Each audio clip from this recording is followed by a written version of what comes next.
Well, that's the first monstrous point of this match that Mary Pierce has played exceptionally well, and not her opponent. Actually, her opponent played a pretty good point as well.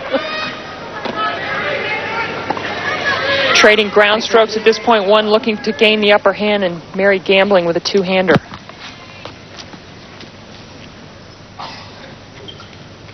It's the longest game since the opening game of the match. Mary also had 3 break points, 3 game points like she's had in this game, but lost it. Well,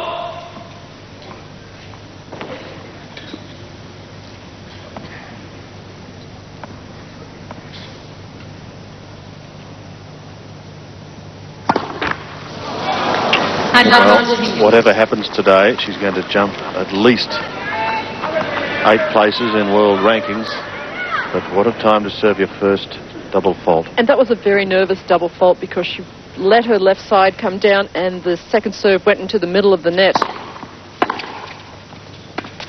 Slower first serve. Disappointment for Mary Pierce. And all of a sudden the gap really does widen. Yeah, the bubble really bursting there, guys. That was a bad double fault, Wendy, and it was about halfway down the net, and that drop shot barely made the net. That were 2 very poor points, and I think Hingis now really on the brink.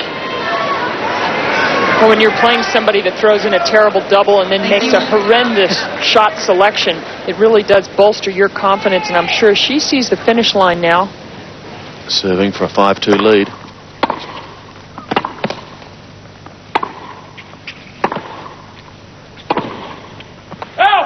Well, Martina Hingis does see the finish line, but she's got to stay focused. In the semi-final match against Mary Jo Fernandez, she was ahead 6-1, 5-1, then didn't close it out till 6-3 because I'm sure she could see that final match against Mary Pierce.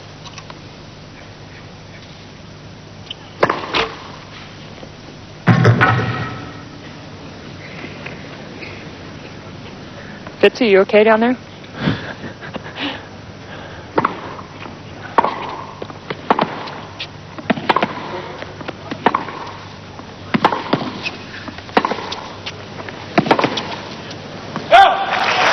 Win or lose, Hingis is going to be number 2 in the world.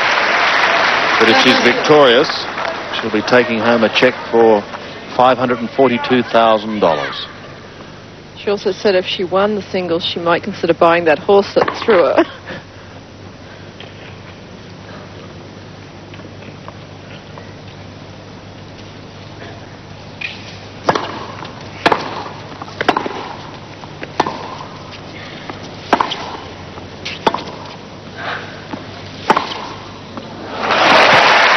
Well, she could buy just about anything she likes at the moment.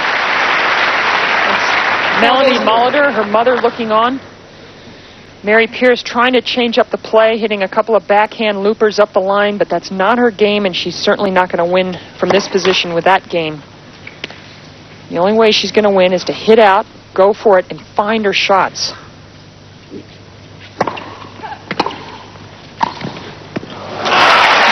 She holds serve with effortless ease and is now just 1 game away from a Grand Slam.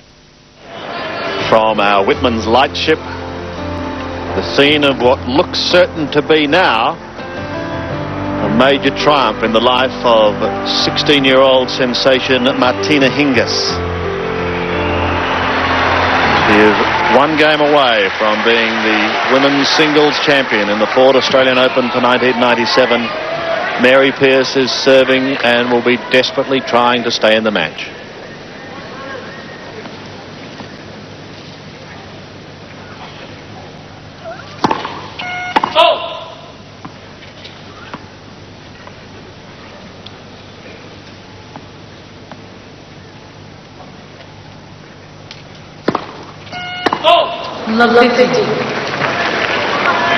Second double fault. Second prize money, $271,000.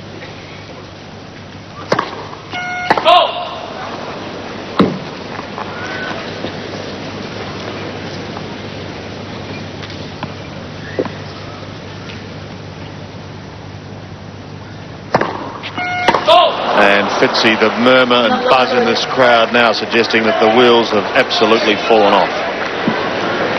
Yeah, the crowd senses it, and that makes it even worse for Mary. 3 out of the last 4 points she served on her serve. She served doubles, and Hingis now really is just getting it handed to her on a plate, I think.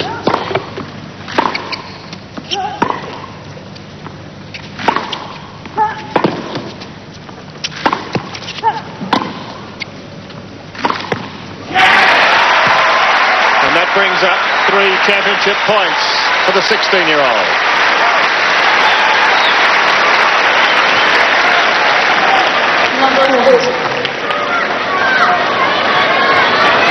Thank you.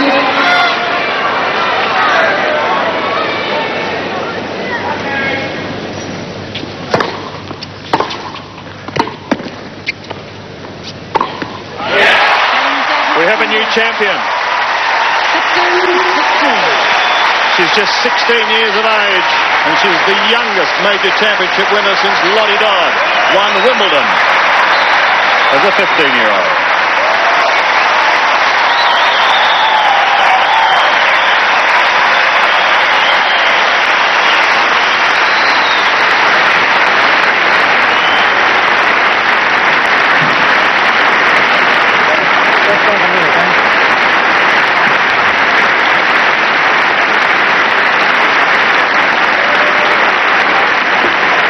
Martina Hingis, by winning the final, becomes the youngest Grand Slam champion in the Open era. In 1990, when Monica Seles won the French Open, she was 16 years and 6 months old, but we thought Monica Seles was unbelievable at her age. Look at Martina Hingis. She is incredible. Just emphatic, quite emphatic. Well, talking about young players, Monica Seles just used to blast off both sides. She really didn't have a complicated game plan, whereas this young player plays from all parts of the court. She knows how to work a point. Even that last couple points wrong footing, Mary Pierce realizing that her older opponent isn't quick about the court. Tremendous court sense, way beyond her years. And I think for Mary Pierce, she just couldn't get the nerves out of her system today. She was very flat-footed, which is a sure sign of nervousness. And her mother, Melanie, jumping over the down from her seat to go and give her daughter a hug. Well, that's great, isn't it? Well, that's a hug from a mother, not so much a coach.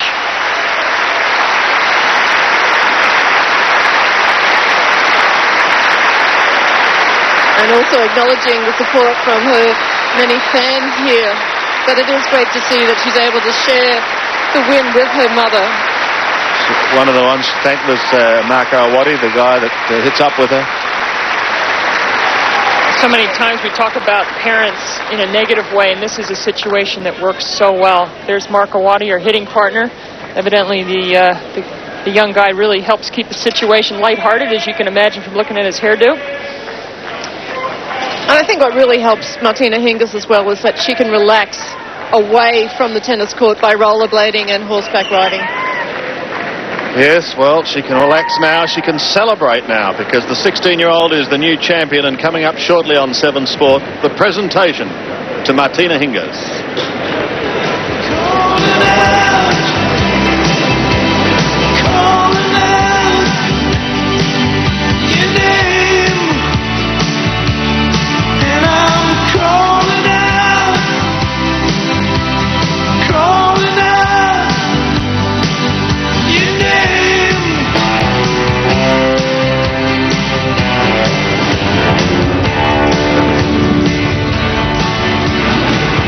This light of mine.